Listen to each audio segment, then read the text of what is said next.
Strong women. All my ladies round the world. Life-changing stories. Woman Crush Wednesday with Tracey Lange. KFM 94.5. And I'm so incredibly excited to be getting into this interview. Joining me this morning is Danya Goosen, the founder and Chief Change Officer at the Lotus Street Foundation. Danya, thank you for your time this morning. I mentioned earlier on that 2020 was a tough year for everybody, but it seems like it really knocked you out the park, right?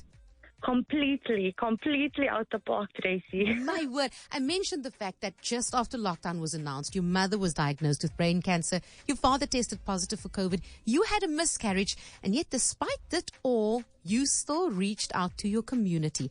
But first, how did you manage to stay positive during this time when everything was happening?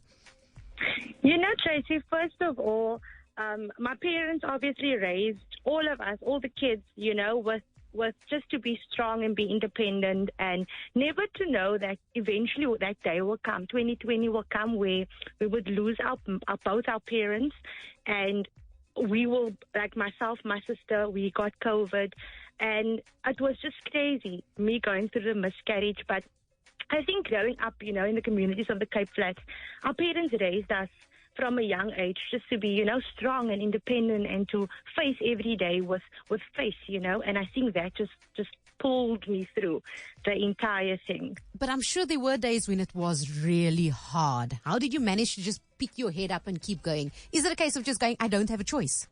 It's not just that, you know. For me, it's like I still have bad days. Everyone still has bad days. Bad days just doesn't disappear. But you know what? I just believe that there is another person out there that's experiencing 10 times worse, or, you know, they might just need me to be there for them. So that for me is my motivation to get up every day, besides my 13-year-old daughter that also, you know, looks upon me as a role model. So, yeah, that is it. That is incredible because there are so many other people struggling. So tell me about the Lotus Street Foundation. What is the Lotus Street Foundation? So Lotus Street Foundation, we are a women-led registered non-profit and public benefit organization.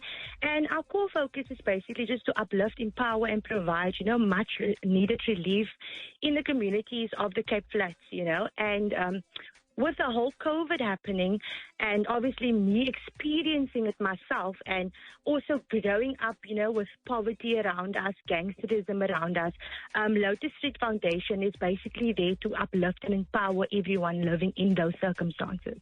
And how do you do that? So we have our care pack drives, we have food drives, we have teenage health programs that we run in schools, in and around the communities of the Cape Flats. That is incredible. How many people do you have assisting you with this? Oh, it's so crazy. It's just myself and the co-founder, Marvin Levendal, and then we obviously have some volunteers that help out on whenever we have our projects happening. Yeah. Sure. Danya, you sound absolutely incredible. I have no idea how you do it, but I'm sure help is needed. So if anyone can assist in any way, where do they go? So what they need to do is they can either just go on our WhatsApp, which is 060-444-3597. They can email me. It's Danya at lotusstreet.co.za. They can also just jump on all our social medias, and it's Lotus Street Foundation on Facebook and Liberate Lotus on IG. And it's very important for us right now because we are trying to just hit a target of doing 6,000 parcels this year. We already achieved about 1,800 this far, so we've got that much funding that we secured through corporates and private donors, which is amazing. So, yeah, we really need South Africans to stand by us because there's so many people that really need, you know, the spirit of Ubuntu to see them and pull them through these trying times. Absolutely. There you have it, Danya Goosen, our Woman Crush for today. If you need the information, you can reach me on WhatsApp in studio.